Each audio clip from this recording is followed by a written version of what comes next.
The last homework assignment that you had to do was to read 2 pages out of the iBook, which involved probability in sequence. This was the starting of our lessons on compound events, which talk about mutually exclusive events, independent events, and dependent events. We're going to start off today by reviewing mutually exclusive and independent because they weren't explicitly talked about in the iBook as such. So the first thing we want to talk about though is mutually exclusive events, and what that means is 2 events that have no outcomes in common.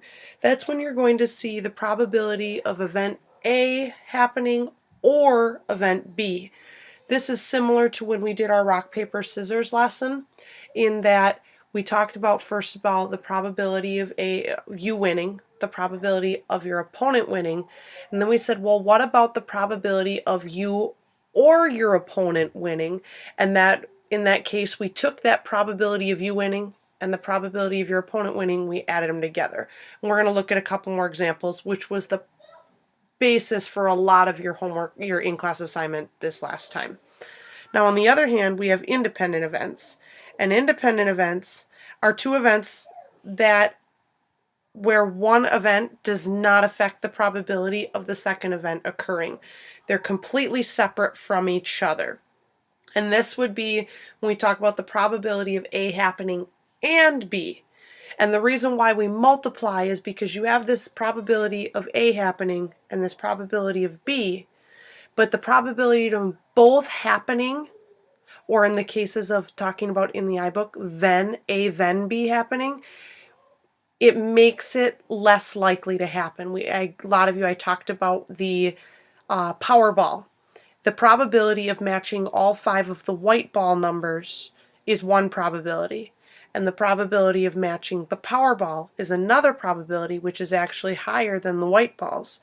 But the probability of matching all 5 white balls and the Powerball is a lot less likely because there's so many different numbers to choose from and so many different things that can factor in.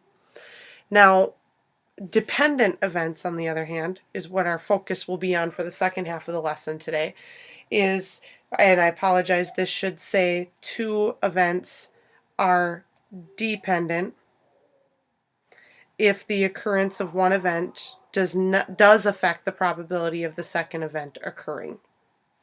And that's going to be when you say probability of A happening and then B happening after A happens. And so then you want to take the probability of A and then the probability of B after A, which we'll talk about, into effect and multiply them together. So let's start by taking a look at our first example. Our first example says you spin a spinner that is shown to the right, as you can see, and it has 12 equally sized sections numbered 1 through 12, and as you can see they're colored red and blue. The first thing we're going to do when we have mutually exclusive independent events is the first thing we'll do is we'll find the probability of A happening. Then we'll find the probability of B happening. And then we're going to take those 2 probabilities, add them together, simplify, and then convert to decimal and percent. So we have first here, we want to find the probability of 2 or the probability of 5. And so to do that, first we're going to find the probability of getting a 2, and then we'll find the probability of getting a 5, and then we'll combine those 2 probabilities. So when I look here, the probability of getting a 2 is a 1 out of 12. And the probability of getting a 5 is also 1 out of 12. So when I combine those, I get 2/12 or 1/6, which, if you recall, 1/6 is equal to 0.167 or 16.7%. Now, the next one is talking about a multiple of 2 or a multiple of 5. So if I look at this, I have multiples of 2 are 2, 4, 6, 8, 10, and 12. Multiples of 5 are 5 and 10. As you can see, we had some overlap there because they both had that 10. We can't double count. I know some of you, I might have gone hazed back and forth on Friday about, can you go back and forth, can you double count? You can't, because if you double count, you're going to increase your probability of it happening when in fact it doesn't make it any higher of a chance. It just overlaps. So to do that, we're going to take the probability of getting a multiple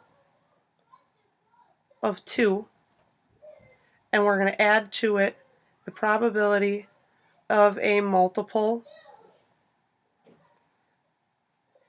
of 5, and then we're going to subtract the probability of both. And so when I look here, I see that the probability of getting a multiple of 2 is 2, 4, 6, 8, 10, and 12. That's 6 of them, or 1/2.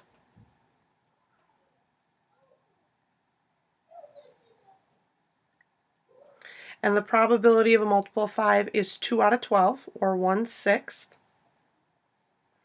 And subtracting the probability of both, that's 1/12.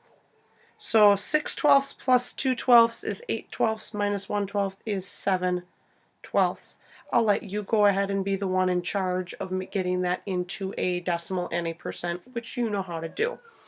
Now, the next one is an even number or blue. So this again is going to have some overlap because as you can see, some of the even numbers are blue. So the probability of an even number is going to be 6 out of 12. I'm going to leave it with the common denominator this time. Probability of blue is also 6 out of 12. But we're going to subtract the even blue ones, which I can see are 12 and 10, which is minus 2/12. So 6/12 plus 6/12 is 12/12 minus 2/12 is 10/12, which is 5/6, which I know off the top of my head is 0.833 or 83.3%.